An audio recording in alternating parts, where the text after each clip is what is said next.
নমস্কার। জানেন কি, সর্বকালের শ্রেষ্ঠ একটি বাংলা গানের সুরকার নিজেই দ্বিধায় ছিলেন যে গানটা কাকে দিয়ে গাওয়াবেন।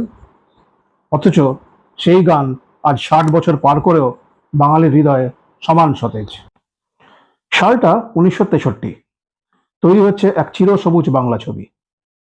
সুরের জাদুকর শ্যামল মিত্র একটি দ্বৈত কণ্ঠের গান তৈরি করেছেন, কিন্তু সমস্যা একটাই, নিজের সাথে অন্য কোন পুরুষ কণ্ঠে গানটা মানাবে সেটা কিছুতেই বুঝতে পারছেন না তিনি।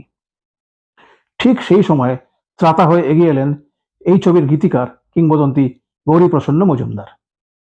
তিনি মুচকি হেসে শ্যামলবাবুকে বললেন, তুই কি তোর প্রিয় বন্ধুর কথা ভুলে গেলি?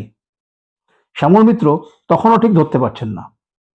যখন গৌরীবাবু মানবেন্দ্র মুখোপাধ্যায়ের নাম নিলেন, শ্যামলবাবু লজ্জিত হয়ে জিভ কাটলেন। ভাবলেন, এমন মানুষের কথা মাথায় আসেনি।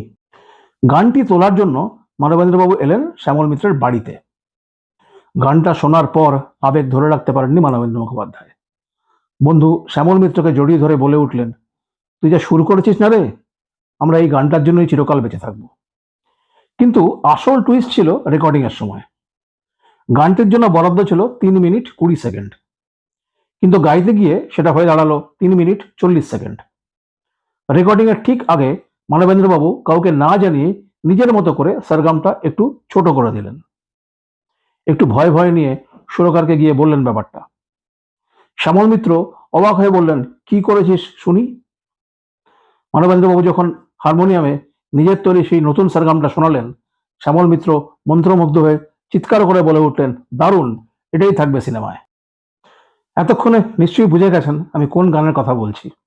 হ্যাঁ, ঠিকই ধরেছেন, উত্তম কুমার আর তনুজা অভিনীত দেয়া নেয়া ছবির সেই ম্যাজিক্যাল গান দোলে দোদুল দোলে ঝুলনা, যা আজও বাঙালির শ্রেষ্ঠ ডুয়েট গানগুলোর মধ্যে একটি। গল্পটি আপনাদের কেমন লাগলো কমেন্টে অবশ্যই জানাবেন। আর শ্যামল মিত্রের সুরে আপনার প্রিয় গান কোনটি আমাদের জানাতে ভুলবেন না। এরকম আরো জানা অজানা তথ্যের জন্য চ্যানেলটি লাইক, সাবস্ক্রাইব আর শেয়ার করে পাশে থাকুন। দেখা হচ্ছে পরের ভিডিওতে। নমস্কার।